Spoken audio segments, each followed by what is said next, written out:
अब हम बात करने लगे हैं कुछ डाटा टाइप्स की। ठीक है। ठीक है, डाटा टाइप्स क्या होती हैं। मैं कहता हूँ कि मेरे पास दो चीज़ें हैं। कौन कौन सी दो चीज़ें, मैं यहाँ पे जाके कह देता हूँ जनाब, वर्ड ओपन कर लेता हूँ, क्लिक। दो चीज़ें हैं मेरे पास। कौन कौन सी दो चीज़ें हैं?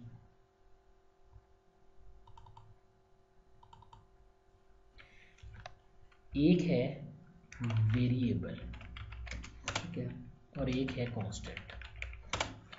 वेरिएबल क्या होता है, जैसा कि इसके नाम से पता चल रहा है, वेरिएबल एक ऐसी चीज़ जिसमें एबिलिटी होगी क्या करने की, वेरी करने की, चेंजिंग करने की। जिसमें चेंजिंग हो सकती है, वो मेरा वेरिएबल है। सही। और कांस्टेंट जैसा कि इसके नाम से पता चलता है, ये फिक्स होगा, ये चेंज नहीं होगा। दुनिया में मैं कहीं भी चला जाऊँ ये चेंज नहीं होगा। ठीक हो गया।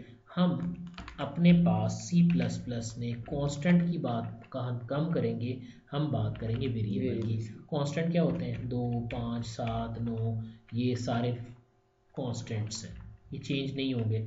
दुनिया में आप कहीं भी चले जाओगे तो 2 जो है वो 2 ही होगा, 5 जो है वो 5 ही होगा, 9.454 जो है ये यही वैल्यू कंटेन करेगा। क्लियर। बट जो वेरिएबल होते हैं ना वो चेंज करते हैं। वेरिएबल्स को मैं मोस्टली जो है वो A B C D E F X Y Z इन नामों से याद करता हूँ। ठीक हो गया। ठीक है, बात क्लियर। क्लियर हो गया। Variable which has the ability to vary its value. अब मैं कहता हूँ a इज इक्वल टू 10, तो इसका मतलब है कि a की वैल्यू क्या है, 10 है। 10। मैं कहता हूँ b इज इक्वल टू 20, अब b की वैल्यू कितनी है, 20। वो दूसरी बात है कि a की वैल्यू एक फिक्स वैल्यू है, ठीक है, b की वैल्यू फिक्स वैल्यू है। अच्छा, मैं आपसे कहता हूँ कि यहाँ पर मुझे बताओ कि आउट करो वैल्यू ऑफ a, तो आप क्या कहोगे, आप कहोगे सर a की जो वैल्यू है वो है 10। जैसे। ठीक है, अगर मैं यही बात कुछ इस तरह पूछूं कि आउट करो वैल्यू ऑफ b, तो फिर आप क्या कहोगे, आप कहोगे सर 20। ऐसे ही। ठीक है, लेकिन ये काम करने के बाद मैं कहता हूँ नहीं, a की वैल्यू को मैं चेंज कर देता हूँ। मैं कहता हूँ a बराबर है 100 के। ठीक है। अब अगर मैं आपसे पूछता हूँ कि a की वैल्यू क्या होगी, तो आप क्या कहोगे, 100। आप हो गए 100। इसका मतलब ये हुआ कि a एक ऐसी चीज़ थी जिसमें एबिलिटी थी किस चीज़ की, वेरी करने की। यानी a क्या हुआ, वेरी हो गया, 10 से क्या बन गया, 100। ठीक हो गया। ठीक है, मैं ऐसे भी तो कह सकता था a is equal to b, कह सकता हूँ। ठीक है। अब a की वैल्यू क्या होगी, 20। 20। अब जो b की वैल्यू थी वो a की वो बन एक जाएगी। ही है। ठीक हो गया। याद रखना है मैथ में इधर से इधर वाले के बराबर होता है, इधर वाला इधर वाले के बराबर होता है, लेकिन कंप्यूटर में ना एल वैल्यू ख्याल रखनी है। यानी लेफ्ट साइड पे जो इक्वल के लेफ्ट साइड पे चीज़ पड़ी होगी ना, उसको वैल्यू असाइन होगी। सही। यानी b की वैल्यू a को दी गई है। अगर मैं इसके बाद ऐसे या इससे पहले इसकी बजाय मैं ऐसे लिखता कि b is equal to a, तो इसका मतलब ये था कि a की जो वैल्यू है वो b को दे दो, तो फिर यहाँ a की वैल्यू 10 ही रहती। सही। ठीक होगी। यानी हमने ये फाइनल किया कि हमारे पास दो चीज़ें, एक कांस्टेंट एक वेरिएबल। ठीक है, फिर हमने एग्जांपल ली एक वेरिएबल की, फिर हमने एक वेरिएबल और लिया, ये दो वेरिएबल्स हो गए। ठीक है। ठीक हो गया। मैं जब भी अपने पास कोई वैल्यू रखना चाहता हूँ मैं उन्हें वेरिएबल्स में रखता हूँ। सही। इसका फ़ायदा क्या है, अब इसका फ़ायदा ये है कि मैं कहता हूँ यहाँ एक वैल्यू है c। ठीक है। ठीक है, मैं कहता हूँ c की वैल्यू है 100। ठीक है। ठीक है, अब c को मैं कहता हूँ नहीं 100 नहीं है, वैल्यू 100 भी हो सकती है। मैं ये भी तो कहता हूँ जो a की वैल्यू है उसमें जमा कर दो b की वैल्यू, तो जो भी आंसर आएगा वो c की वैल्यू है। ठीक है। ठीक है, अब मुझे इस जुमले का एडवांटेज क्या हुआ कि a की वैल्यू क्या थी 10, b की वैल्यू क्या थी 20, c का आंसर क्या आएगा 30। अगर मैं आपको ये पूछूं कि आउटपुट आउट करो सी की वैल्यू, आउट वैल्यू ऑफ सी, तो आप मुझे क्या कहोगे सर ए और बी दोनों जमा हो गए, आंसर 30 आ गया। लेकिन कल को कोई ऐसे हालात आ गए कि सी से पहले ए की वैल्यू जो है मैं चेंज करके कह देता हूँ कि ए बराबर है 100 के, तो फिर आपको ये लाइन चेंज नहीं करनी पड़ेगी। अब अगर आप आउटपुट पे जाते हो तो आपके पास आंसर क्या आ जाएगा, ए 100 है, बी की क्या वैल्यू थी, बी को मैंने असाइन किया हुआ ए 20, तो मेरे पास आ जाएगा 120। ठीक है, ऐसे मुझे ये लाइन चेंज नहीं करनी पड़ी। ठीक है, अभी मैंने ये सारी चीज़ों के नाम रखने हैं तो आधी प्रोग्रामिंग हमारी हो जाएगी। ठीक, कैसे हमने अभी क्या फाइनल किया, कांस्टेंट। मैंने कहा मैं नहीं इसकी बात करता ज़्यादा, हम इसको नहीं ज़्यादा डील करते, हम किसको डील करते हैं, वेरिएबल को। एडवांटेज मैंने बताया कि उसमें हम वैल्यू रखवाते हैं, बेसिकली अलजबरा ही है ना। अलजबरे में आप ऐसे करते थे ना, A is equal to 10, B is equal to this, एक वैल्यू इसके बराबर है, एक वैल्यू इसके बराबर है। ठीक है, जब दोनों वैल्यूज़ आपके पास बारी बारी आई तो आप उन्हें असाइन भी कर सकते हो, देख भी सकते हो, उनके अंदर वैल्यूज़ भी रख सकते हो ऐसे। पर यहाँ जब आपने देखा तो ये आपके पास कुछ और चीज़ हुई है, यहाँ कैलकुलेशन हुई है। इसको जब कोई भी चीज़ अपने पास किसी दूसरी साइड पे असाइन हो रही होती है ना, इस चीज़ को हम कहते हैं एक्सप्रेशन। एक्सप्रेशन क्या कहते हैं जी, इस चीज़ को मैं कहता हूँ ये मेरी एक्सप्रेशन है। ठीक है, मैंने कहा सी की वैल्यू ए और बी के मजमुआ से आई, फ़ायदा मुझे पता चल गया। ठीक है, अब हम आते हैं बारी बारी। पहली चीज़ हमने कहा वेरिएबल होता है।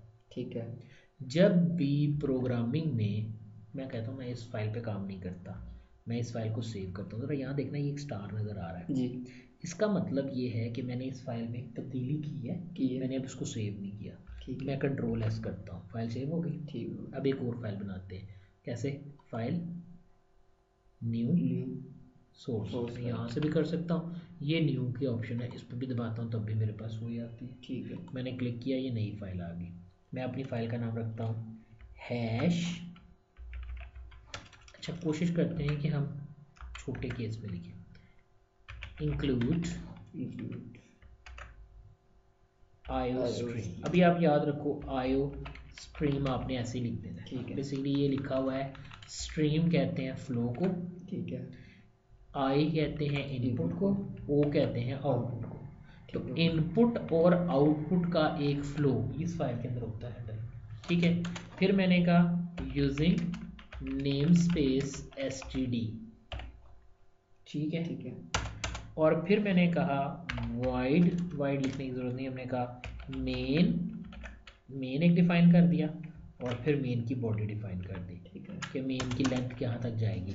और इस एडिटर के अंदर काम करने के लिए मैंने कहा सिस्टम पास। ठीक है, ये तो मेरा बेसिक स्ट्रक्चर बन गया। ठीक, अब मैंने यहाँ पर आपको कहा था कि कुछ भी आउट करना है, आउट वैल्यू ऑफ ए, अगर मैंने ये आउट करनी है, ठीक है, तो मुझे ए के कोई ऐसी चीज़ लिखनी पड़ेगी जो वेरिएबल होगी। ठीक है, तो मैं यहाँ पे एक वेरिएबल लेता हूँ। अब मैथ में जब वेरिएबल लेता था मैंने आपके लिया था ए, ठीक है, इज इक्वल टू 10 किया था। ठीक है, यहाँ मैंने सिंपल ए लिया। ठीक है, अगर ये एक स्टेटमेंट है या एक्सप्रेशन है या कुछ भी है, ये टर्मिनेट होगी सेमीकोलन से, ये मैंने लाजमी लगाना है। ठीक है, ठीक हो गया। अब ज़रा यहाँ आओ, यहाँ आपने कहा था a इज इक्वल टू 10। ठीक है, आपने कहीं ये बताया था कि a वेरिएबल है? नहीं, हमने कहा था a को 10 असाइन कर दो। मैथ में जब भी आपने कोई चीज़ ऐसी लिखनी होती है आप कहते हो इसको असाइन कर दो। ठीक है, सी में जब भी आपने कहना है कि ये एक वेरिएबल है तो आपको बताना पड़ेगा कि ये एक वेरिएबल है। सही, ठीक है, ये मैंने बता दिया कि ये एक वेरिएबल है। यानी सी में जब भी मैंने किसी वेरिएबल के बारे में बताना है तो मुझे बताना पड़ेगा कि ये एक वेरिएबल है। ठीक, बताने का तरीका क्या है, सबसे पहले मैं बताऊंगा कि उसका नाम क्या है। अभी मेरे वेरिएबल का नाम है सपोज ए। ठीक, याद रखना है सी में जब मैं छोटा ए लिखूंगा और जब मैं बड़ा ए लिखूंगा दोनों बातों में फ़र्क है। ठीक है, ठीक हो गया। अभी मैं छोटा लिख रहा हूँ, मैंने कहा ए एक वेरिएबल है। जब भी कोई लाइन C++ में ख़त्म होती है तो सेमीकोलन लगता है। ठीक है, ठीक हो गया। लेकिन C++ में बात ख़त्म नहीं होती, सी प्लस प्लस ये पूछती है कि इस वेरिएबल में रखना क्या है। सही। जो भी किसी वेरिएबल में रखना होता है वो उसकी टाइप होती है। ठीक है, जब मैंने कहा ए की टाइप क्या है, ये ए किस तरह का है। ठीक है। ठीक है, अब ए में मैं क्या रख सकता हूँ। सही। हमने कहा हम अपने पास हर चीज़ को डाटा कंसिडर करते हैं, तो ए में मैं कोई ना कोई डाटा रखूँगा। ठीक है। मैंने कहा ए में मैं बताऊँगा कि ए में क्या आ सकता है, ये होगी डाटा टाइप ऑफ ए। ठीक है। उसके फ़ौरन बाद क्या आया, वेरिएबल का नाम। मैं कह दूँ कि मैंने कहा है पहले डाटा टाइप, फिर नेम ऑफ वेरिएबल और फिर सेमीकोलन, तो बात खत्म हो जाती है। अब डाटा टाइप कितनी तरह की होती हैं। अब मैंने तो मैथ में यही पढ़ा था कि एक मैं गिनती पढ़ता था 1 2 3 4 5। ठीक है। इसको हम कहते हैं इंटीजर्स। ठीक है, फिर मैंने पढ़ा 2.5 7.9 3.2 अशारिये वाली चीज़ें, इनको मैं कहता हूँ डेसिमल। ठीक है। ठीक है, फिर मैंने पढ़ा कि ना मैं अपना नाम भी स्टोर कर सकता हूँ, अपने घर का एड्रेस भी स्टोर कर सकता हूँ। इसको हम कहते हैं अल्फ़ाबेटिक डाटा। Alphabetic data. ठीक है, चलो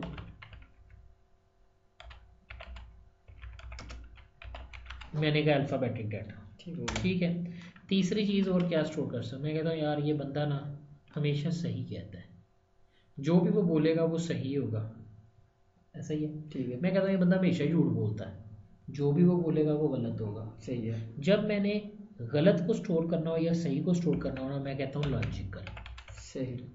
ठीक हो गया, यानी मैंने अभी तक कोई आपको ऐसी बात नहीं बताई जो मैंने हट के बताई हो। अभी तक मैंने सिंपल लाइफ की बातें की हैं कि मुझे ज़िंदगी में पता चलता था इंटीजर का, मुझे ज़िंदगी में पता चलता था डेसिमल का, मुझे पता चलता था अल्फ़ाबेट्स का, और मुझे पता चलता था लॉजिक्स का। ठीक हो गया। ठीक है, अच्छा इंटीजर, इंटीजर्स क्या थे, 0 1 2 3 4 5 6 7 8 9, जिसमें इशारिया नहीं होता। ठीक है। इसको सी में इंट कहते हैं। इंट। ठीक मेरा है। ख्याल क्लियर होगी बात कि ओके। इंटीजर को मैंने छोटा कर लिया। ठीक है। वो दूसरी बात है कि जब आप विजुअल सी के एनवायरनमेंट में जाओगे तो आपका 4 बिट का इंटीजर भी होता है, 16 बिट इंटीजर भी होता है, 32 बिट इंटीजर भी होता है, 64 बिट इंटीजर भी होता है। तो वहाँ जाके मैं कहता हूँ इंटीजर के आगे हिस्से बन गए हैं, लॉन्ग इंटीजर, शॉर्ट इंटीजर, खाली इंटीजर।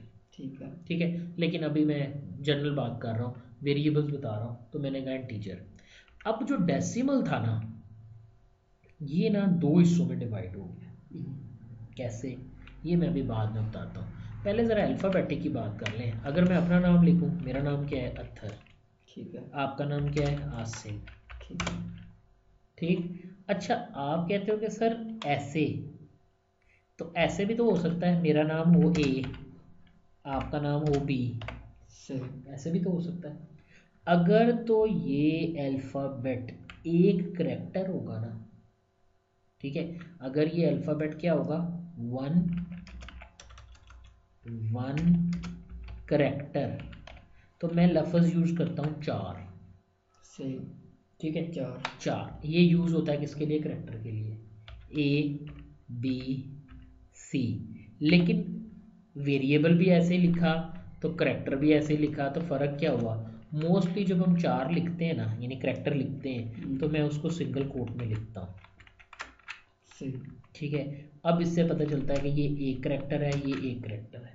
लेकिन आप कहोगे सर हम तो करैक्टर को इकट्ठा करके भी लिखते हैं, जैसे अत्थर आपने लिखा है, आपने कंबाइन करके लिखा है। तो जब मैं कंबाइन करूँगा, मैं कहता हूँ मोर देन वन, है चार ही है ना भाई, अत्थर ATHER है तो 5 करैक्टर ही हैं। जब करैक्टर्स मिल जाते हैं तो फिर हम इसे कहते हैं स्ट्रिंग। करैक्टर्स का मजमुआ हम कहते हैं कलेक्शन ऑफ चार्स।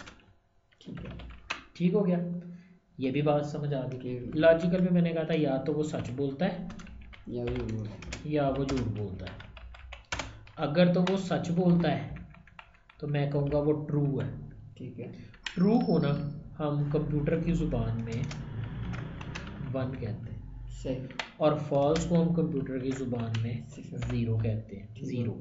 ठीक है, जबकि ट्रू को ना मैं सम टाइम प्रोग्रामिंग में ऑन भी कहूँगा, सही। और आप समझ ही गए होंगे जीरो को मैं क्या कहूँगा, ऑफ कॉमन लैंग्वेज है, हमने कोई ऐसी कम्युनिकेशन अभी तक नहीं की सवाए डेसिमल। मैंने अभी आपको नहीं बताया, मैंने कहा इंटीजर क्या था, अगर चीज़ गिनती की शक्ल में होंगी तो वो इंट कहलाएगा, इंट लिखूंगा उसके लिए।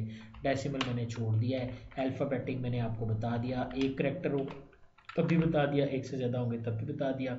मैंने कहा एक से ज़्यादा होंगे तो मैं उन्हें स्ट्रिंग कहूँगा, और अगर एक होगा तो मैं उसको करेक्टर कहूँगा। ठीक है। उसके बाद मैंने क्या कहा जी, दूसरी चीज़ थी लॉजिक। लॉजिकल में या तो मेरे पास ट्रू वैल्यूज़ हैं या मेरे पास फॉल्स वैल्यूज़ हैं। यहाँ तक क्लियर? ठीक हो गया। अब आते हैं डेसिमल के ऊपर। मैंने कहा डेसिमल की भी ज़रा बात कर ले, मैं फाइल को भी ज़रा सेव एज कर दूँ। डेस्कटॉप पर लेक्चर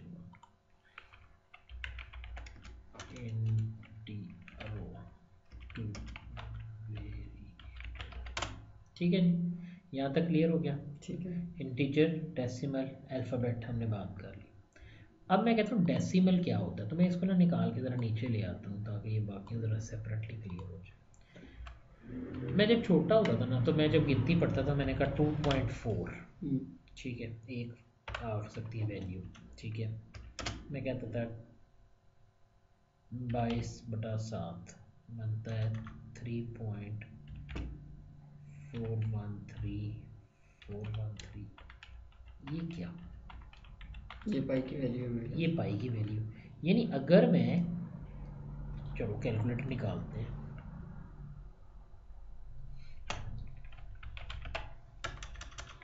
हम कैलकुलेटर निकाल लेते हैं CLC। ठीक है, मैं कहता हूँ 22 को मैं तकसीम करता हूँ कितने के ऊपर, 3 पे, आंसर आता है 7.33333। 22 को डिवाइड 22/7 होता है जी, 22/7। ये भी नहीं ख़त्म हो रहा, वो पहले वाला भी नहीं ख़त्म हो रहा था। ठीक है, अगर किसी चीज़ की कीमत हो तो होती है 25 रुपये 50 पैसे। ठीक है, 10 रुपये, सॉरी 10। ठीक है, इसका मतलब ये हुआ कि ये बेसिकली दो चीज़ें हैं, एक ये है एक ये है। जब मेरे डेसिमल लिमिटेड होंगे तो मैं कहूँगा फ्लोट है। ठीक है, फ्लोट कहते हैं इशारिये वाली वैल्यू। ठीक, और जब मेरे डेसिमल्स अनलिमिटेड होंगे जिन्हें मैं एग्जैक्टली काउंट नहीं कर सकता, तकरीबन लेता हूँ, अप्रॉक्सीमेटली, तो उनके लिए मैं यूज़ करूँगा